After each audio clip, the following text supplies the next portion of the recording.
Hey, what's up, guys? Got another review for you. It's called Pocket Nightmare. Now, it doesn't come in a bag like this. It comes in a black box, but where I ordered it from, which was MadHatterMagicShop.com, he's got the best deals. Sure, it doesn't come in a fancy box, but it's the same thing. I mean, let's take a look at this box. Okay, so this is what it is. I don't know if Penguin or 3011 sells them in blue or not, but they might. They probably do. If not, whatever. I mean, this is what it looks like. So, here's the thing with Pocket Nightmare, and there's no special markings on this or anything. It's just a regular box from the Bicycle Playing Card Company. So here's the thing: you cannot perform this trick twice for the same audience. But us as magicians, we perform the same effects for ever-changing audiences, if that makes sense to beginners or some of you. Excuse me. So let's get into it. So what you're going to do is you're going to take out the deck of cards like this and nothing else in the box, and you're going to have them peek at the card. Here's how they're going to do it. You're going to tell them to, and again, you got to have good audience management and good spectator management, or whatever you want to call it. I mean, let's face it, you're the magician. It's your show, so you got to, tell people how to do it. So let me look at this. Okay, so what they're going to do is take their thumb or pointer finger, and they're going to peek at a card. Let's say it's the Ace of Clubs. Could be any one, right? Could be any card. And let's say they pick the Ace of Clubs. So what's going to happen is you're going to pretend to know the card, and you're going to get it wrong if you watch the demo.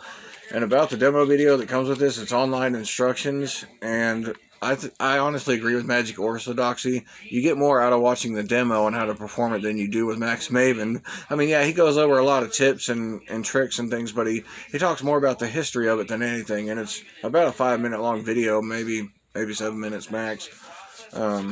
Max, like Max Maven. Yeah, so it's pretty cool. Can the effect be performed with a Svengali deck? Actually, it can. And that's weird, but I think this is better because... No, actually it can't, because they can't riffle through the deck with a Svengali.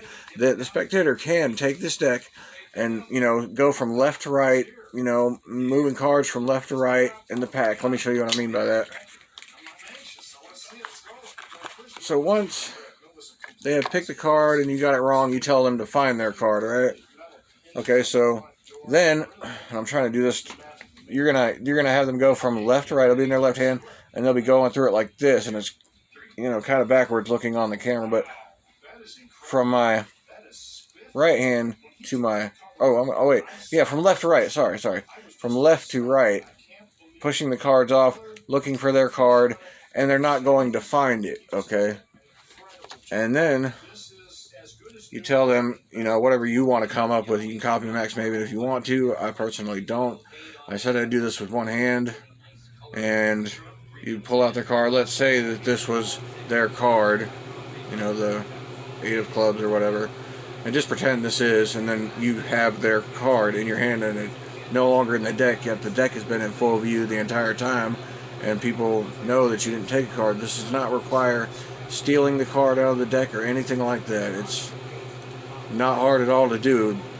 To rank this at a beginner could probably pull this off. I don't know. Everybody's different. But I would say a beginner could probably pull this off. So, basically what happens is they peek at a card, you read their mind, you get it wrong, and then you tell them to find their card.